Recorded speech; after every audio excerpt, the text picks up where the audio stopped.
A'udzubillahi minasyaitonirrajim. Bismillahirrahmanirrahim. Alhamdulillahirabbil alamin. Wassalatu wassalamu ala sayyidina wa habibina Muhammadinil karim wa ala alihi wa itratihi wa ashabihi ajma'in. Asyhadu an la ilaha illallah wahdahu la syarika lah wa asyhadu anna sayyidana wa habibana Muhammadan abduhu wa rasuluh wa safiyuhu min khalqihi wa habibuhu addal amanah wa ballaghar risalah wa nasahal ummah wa kashafallahu bil ummah. Allahumma salli wa sallim ala sayyidina Muhammadin tibbil qulubi wa dawaiha wa afiyatil ajsadi wa shifaiha wa nuril absari wa diyaiha wa ala alihi wa sahbihi wa barik wa sallim. Allahumma ja'alna min ibadikal muttaqin wa ja'alna min ibadikas salihin wa ja'alna min ibadikal ladzina yujahiduna li'ada'i syari'atid din. Allahumma amin. Amma ba'd. Alhamdulillah, syukur kepada Allah Subhanahu Wa Taala direzekikan lagi kita bertemu pada pagi ini untuk menyambung pembacaan kitab Bahrul Mazi karangan Syekh Muhammad Idris Ibnu Abdul Rauf Al-Marbawi. Semoga Allah memberkati beliau, guru-guru beliau dan seluruh yang membaca dan menghuraikan kitab-kitab beliau. Allahumma amin. Masalah 231. Isnadina ila Sayyidina Syekh Muhammad Idris Ibn Abdul Rauf Al-Marbawi rahimahullah wa nafa'ana Allah bi ulumi wa ulumi masyayikhihi wa talamizatihi wa qurra'i Bahrul Mazi wa sa'iri musannafatihi wa syurrahiha. Allahumma amin. Qala rahimahullah subhanahu wa ta'ala. 231. Masalah geriba dan mengenalnya. Sebenarnya kita dah sebut geriba itu diambil dari kalimah girbah, berdasarkan lahjah orang Yaman, kirbah jadi girbah, jadi dekat dengan kalimah geriba. Masalah geriba dan mengenalnya. Maka mengenal geriba itu ialah bekas menanggung dan mengangkut air dari telaga ke rumah masalan, iaitu diperbuatkan dia daripada kulit sebuah buah badan biri-biri yang diseliat. Bukan yang diselit, yang diseliat. Seliat maknanya maksud dia siat, Seliat sama makna dengan siat, kupas, Yang kulit tu disiat, kulit kambing disiat daripada tubuhnya. Siat, seliat sama makna, Ada dalam kamus dewan, seliat sama makna dengan siat, iaitu diperbuatkan dia dari kulit sebuah buah badan biri-biri yang diseliat akan dia, kemudian disamak dan dijahit tempat berlubang-lubangnya seperti empat kakinya dan sebagainya. Lihat gambarnya itu. Kalau kita lihat gambar tu, nampak dia punya bekas tu, bekas besar seekor kambing tu. Main kulit kambing biri-biri dijahit sehingga menjadi boleh takung air dalam kulit tersebut. Setelah disiat, kemudian disamak, iaitu didibar.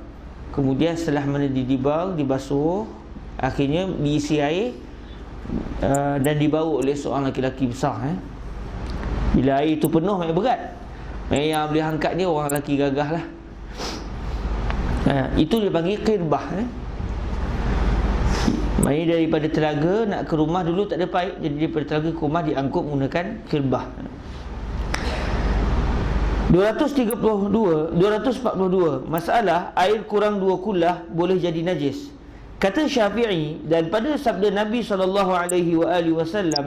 "Idza kana al-ma'u kullataini lam yahmil najasan", itu menunjukkan atas bahawasanya barang yang kurang daripada 2 kullah daripada air, menanggunglah ia akan najis. Ini istilahnya mafhum mukhalafah. Dalam istilah usul fiqh kita akan bincang tentang mafhum dan juga mantuk.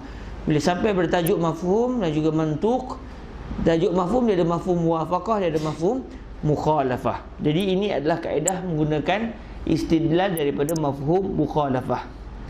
Bila air 2 kullah tak menanggung najis. So kalau kurang dari 2 kullah, main menanggung najis. Yakni manakala kenalah dan bercampurlah najis ke dalamnya, maka jadilah najis. Maka tiadalah ia suci menyucikan, melainkan apabila lebih ia daripada 2 kullah. Tak semestinya lebih. Bila sampai 2 kullah pun dah selesai. Manakala apakala lebih ia daripada 2 kullah dan tiada berubah salah satu daripada sifatnya. Dan makna hadis ini, lihat masalah 239. 243, masalah air bercampur najis dan hukumnya. Kata Syafi'i, maka bermula ihtiyat bahawa adalah satu kullah itu 2 geriba setengah. Maka apabila adalah air itu 5 geriba, tiada menanggung ia akan najis pada berlarinya dan hanyutnya atau tiada hanyut. Okey, tiada menanggung ia akan najis pada berlarinya dan hanyutnya atau tiada hanyut. Mana sama ada air itu air itu mengalir ataupun tak mengalir. Bila air itu 2 kullah, dia tidak menanggung najis. Main kalau macam air tasik, dia tak berlari, dia tetap gitu. Dia panggil rakid dalam bahasa Arab, ma'un rakid dengan ma'un jari. Yang penting 2 kullah, maka dia ada hukum khusus. Dan geriba negeri Hijaz, Makkah Madinah itu besar-besar.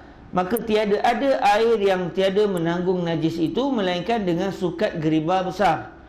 Maka apabila air itu kurang daripada 5 geriba, kemudian mencampur akan dia oleh bangkai, nescaya najislah ia, dan najis sekalian bekas yang diisikan dia, maka dironggahkan air. Ronggah maknanya dibuang, dituangkan. Air itu tidak boleh digunakan sebab sudah menjadi mutanajis. Maka dironggahkan air, dan tiada suci bersih bekas itu melainkan dengan basuh. Sebab bekas itu sudah terkena air mutanajis, maka bekas itu juga menjadi mutanajis. Semua ada satu masalah dalam fiqh. Kalau kita isi satu bekas daripada perahan anggur dengan tujuan kita nak tunggu sampai jadi cuka. Jadi anggur tu suci, jadi bekas pula bersih, maka bekas tu suci. Bila anggur tu bertukar menjadi arak, maka arak bernajis, maka bekas tu menjadi bernajis. Kemudian apabila arak itu bertukar menjadi cuka, maka arak itu bertukar menjadi cuka. Cuka pula telah terkena bekas yang telah bernajis, maka cuka tadi telah bernajis. Menyebabkan cuka bernajis, bekas tu memang dah bernajis. Jadi kalau begitu, persoalan para fuqaha, sampai bila kita nak tunggu cuka jadi halal? Sampai bila? Sebab dia tak ada istilah kita sidai air cuka ataupun sidai air anggur, mesti ada bekas. Bila nak tunggu cuka, dia mesti jadi arak. Maka tak mau tidak mau, bekas itu akan menjadi bernajis dengan sebab arak tadi. Sebab arak dalam mazhab Syafi'i bernajis. Maka atas dasar itu fuqaha kata ini adalah dimaafkan. Walaupun bekas itu asalnya telah bernajis dengan disebabkan arak tadi, tapi dia adalah panggil daruriyat. Dia tak buat macam mana lah. Melainkan kalau kita rajin letak plastik pula, tapi letak plastik pun, plastik tu najis.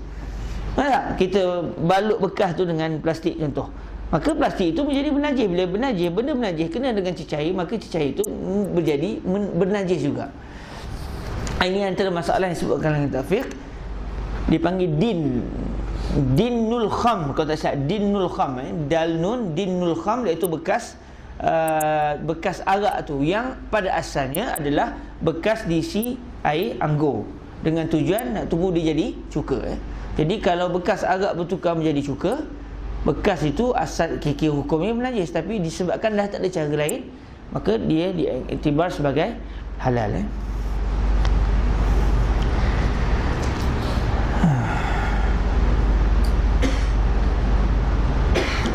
Dan apabila adalah air itu kurang daripada 5 geriba, maka mencampur akan dia oleh najis yang tiada qaimah padanya,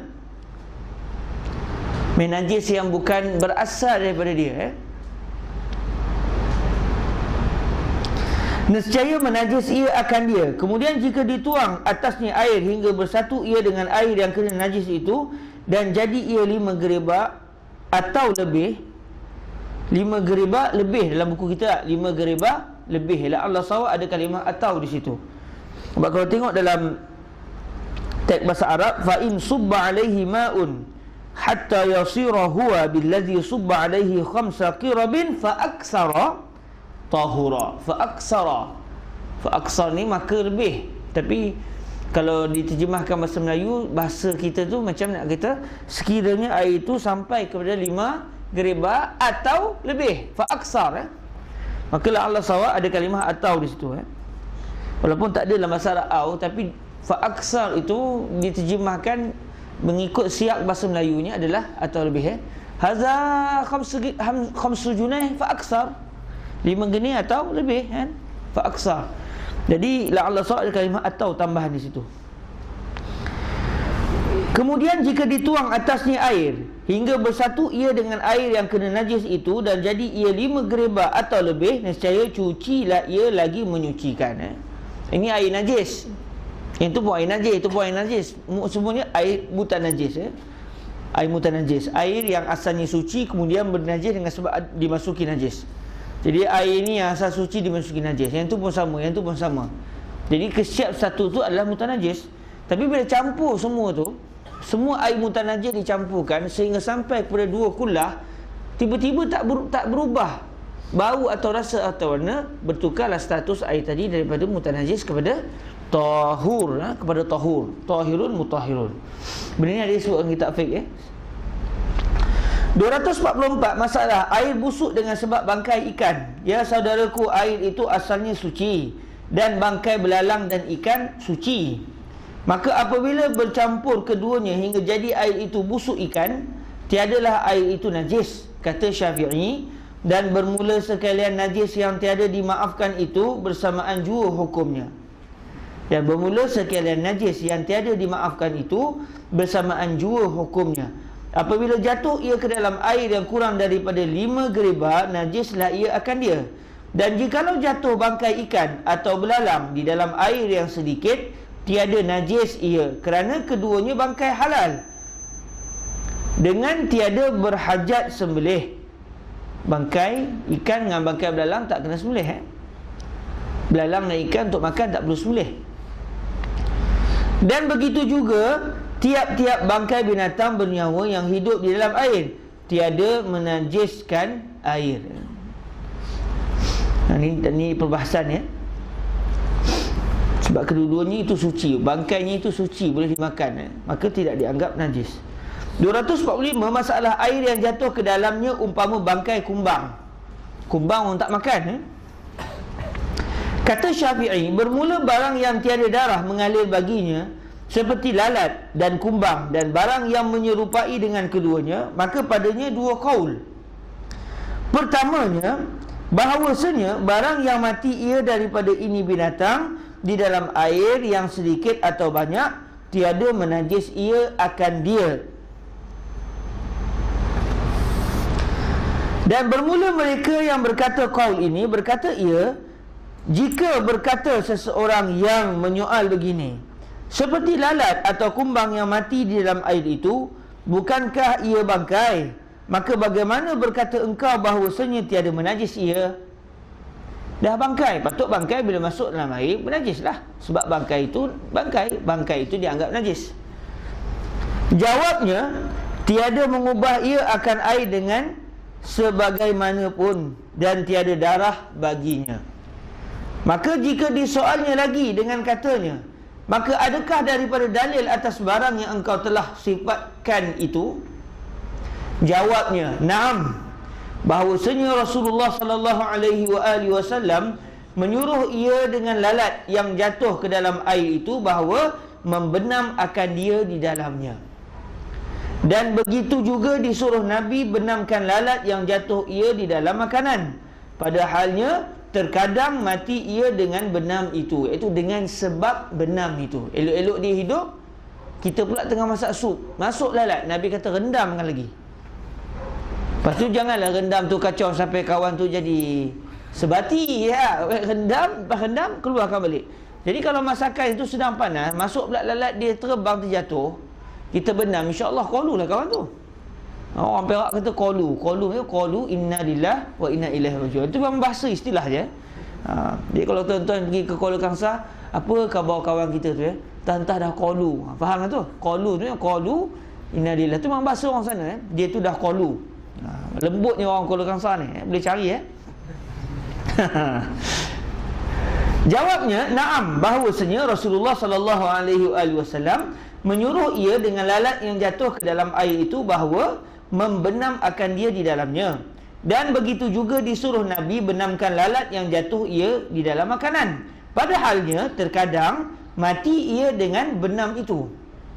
Maka tiada menyuruh Rasulullah sallallahu alaihi wasallam dengan membenamkannya di dalam air dan makanan, padahalnya ia menajiskan dia jikalau mati ia di dalamnya, kerana bahawasanya yang demikian itu membinasakan keduanya. Bila Nabi suruh begitu menunjukkan bangkai lalat tidak menajiskan makanan dan juga minuman. Sebab kalau menajiskan, takkan Nabi suruh kita buat benda yang akan merosakkan makanan. Sebab dah lah makanan kita. Nabi suruh buat benda yang membinasakan, yang menajiskan makanan, itu tidak berlaku. Jadi dikiaskan kepada lalat itu segala binatang yang seperti lalat dengan kaedah kias.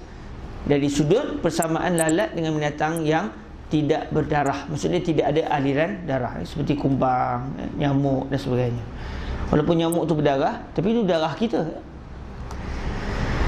Dan qaul yang keduanya, bahawasanya apabila mati ia di dalam barang yang jadi najis, nescaya najislah ia. Kerana bahawasanya tiada dimaafkan, dan sungguhnya menyuruh Nabi dengan membenamnya akan lalat itu kerana ubat yang ada padanya.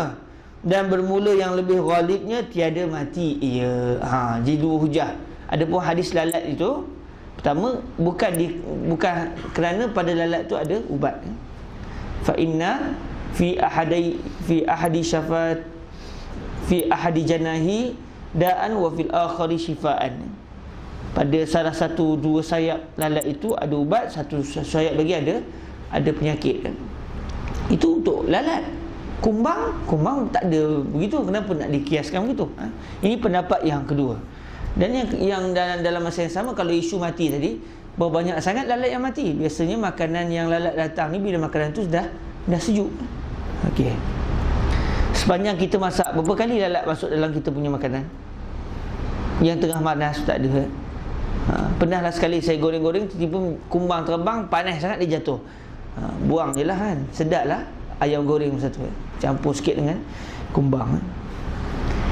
Baik, selesai. Maka yang suka kepada aku bahawasanya tiap-tiap barang yang ada ia haram memakannya, apabila jatuh ia ke dalam air, maka tiada mati hingga dikeluarkan dia daripadanya, tiada menajis ia akan dia, dan jika mati di dalamnya, menajis ia akan dia. Ini adalah salah satu pandangan Al-Imam Asy-Syafi'i. Namun pendapat muktamad dalam mazhab Syafi'i tidak begini. Walaupun ini salah satu pendapat mazhab Imam Syafi'i, pendapat muktamad dalam mazhab Syafi'i tidak begitu. Ada dalam kitab Minhajul Talibin disebutkan perkara ni. Muktamadnya sama ada kawan tu mati ke tak mati ke, bila dia tidak berdarah, maka air itu tidak najis. Di sini kita dapat lihat kalau contoh kita baca contoh ni dinakalkan daripada pendapat ini dinakalkan daripada kitab Jadi kalau kita terus baca kita ingat tak betul lah apa yang disebut oleh ulama selama ni. Rupanya pendapat itu telah dibincangkan dan diperhalusi oleh ashab dalam mazhab Imam Asy-Syafi'i, sehingga disebut oleh Imam An-Nawawi yang rajih ni tidak begini. Dan kedua-duanya adalah pendapat Imam Asy-Syafi'i. Baik. Dan bermula yang demikian itu seumpama binatang kumbang dan binatang guling tahi dan lalat dan kutu anjing dan tuma dan barang yang ada pada makna ini, iaitu binatang-binatang yang tidak berdarah. Kumbang selesai. Kumbang kita tahu lah kumbang dalam bahasa panggil al-ju'al, kumbang. Lepas tu binatang guling tahi. Apa dia pula ni kan? Guling tahi. Maafkan saya. Kumbang bukan al-ju'al. Guling tahi ni yang al-ju'al.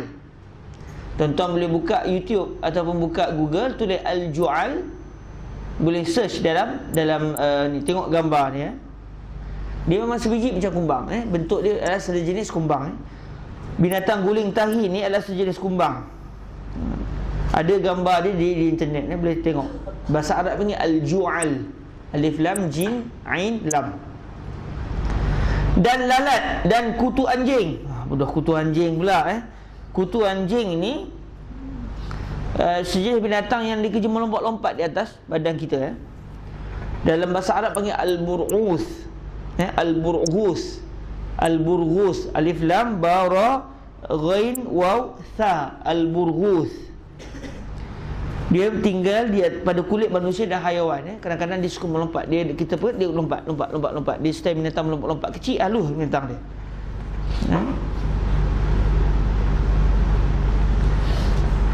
Kemudian Toma di sini kutu lah kutu di kepala tu.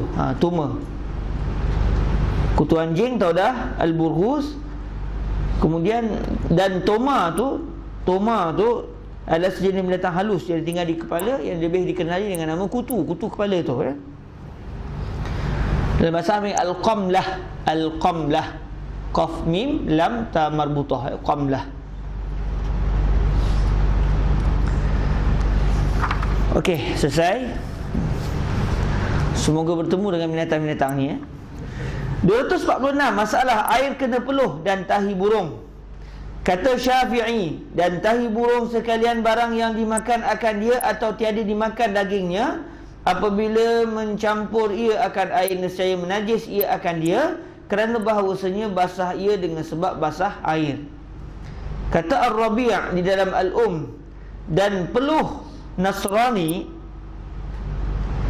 dan Allah SWT ada satu kalimah lagi, dan peluh perempuan Nasrani Ada satu tambahan yang tertinggal di situ. Sebab kalau tengok dalam bahasa Arab, qala Rabi'u wa 'arakun nasraniyah wa 'arakun nasraniyati wal junubi wal haidhi tahirun. Jadi an-nasraniyah itu maksud dia wanita Nasrani Kata Ar-Rabi' di dalam dan peluh perempuan Nasrani dan orang junub dan haid itu suci. Sebab manusia itu tidak bernajis. Manusia itu bukan najis. Dia bernajis kadang-kadang bila kena najis bernajis lah. Tapi dia tu sendiri, zat manusia itu bukan najis. Dan peluh perempuan Nasrani dan orang junub dan haid itu suci. Dan begitu juga peluh majusi dan peluh sekalian binatang, semuanya suci. Dan baki minum-minum binatang dan sisa-sisa air binatang buas, suci semuanya, melainkan air sisa anjing dan babi. Samalah juga dengan peluh anjing dan babi, sebab dia terhasil daripada zat najis Kata Ar-Rabi' dan ialah perkataan Asy-Syafi'i. Dalam mazhab Syafi'i kita ada dua Rabi', Rabi' al-Muradi dan juga Rabi' al-Ghizi. Rabi' al-Jizi dengan Rabi' al-Muradi Kedua-duanya adalah anak murid kepada al-Imam Asy-Syafi'i. La Allah SWT Rabi' ni adalah Rabi' al-Muradi 247, masalah air kena ludah atau kena dahak. Dahak sama maksud dengan kahak Dahak, kahak sama makna. Qalahu Qamus Diwan edisi Arba'ah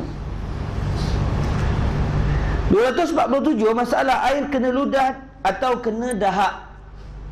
Kata Syafi'i, apabila bersugi seorang dengan satu sugi, kemudian membenam ia akan suginya ke dalam air, kemudian dikeluarkannya suginya, bolehlah dia ambilkan wuduk dengan air, dengan itu air. Kerana kebanyakan barang yang pada sugi itu air liurnya, dan ialah bersamaan dengan hukum jikalau berludah atau berdahak atau berhingus di dalam air, tiadalah menajiskan dia. Tapi kalau ludah sampai air itu bau ludah, rasa ludah, warna kahak dan sebagainya, maka ketika itu dia akan termasuk dalam kategori air yang tahirun ghairu mutahhirin wa huwa al-ma'ul mutlaq wa huwa al-ma'ul musta'mal wal mutaghayyir bima khalatahu min at-tahirat wal mutaghayyir bima khalatahu min at-tahirat. Dalam matan Abi Syuja' disebutkan begitu. Dan binatang dengan sendirinya minum di dalam air, padahalnya sungguhnya bercampur dengan air itu air liurnya, maka tiada menajiskan dia melainkan anjing dan babi. Baik, para hadirin, kita boleh, moga-moga sana ada juga ketinggalan sedikit kalimah, iaitu pada halnya sungguhnya kadang-kadang. Itu daripada saya, kadang-kadang. Maksud dia, dan binatang dengan sendirinya minum dalam air. Kita pergi tengok, ada seekor binatang dia sendiri minum dalam air. Dia bukan kita paksa dia sendiri yang minum dalam air. Jadi air yang berbaki tu macam mana? Air lopak yang berbaki tu, kalau kita nak cedok buat wuduk boleh tak boleh? Contohnya. Dan binatang dengan sendirinya minum di dalam air, padahalnya sungguhnya kadang-kadang bercampur dengan air itu air liurnya, maka tiada menajiskan dia melainkan anjing dan babi. Yang minum tu, kalau yang minum tu adalah anjing dan babi, maka bernajislah air yang kurang daripada 2 kullah.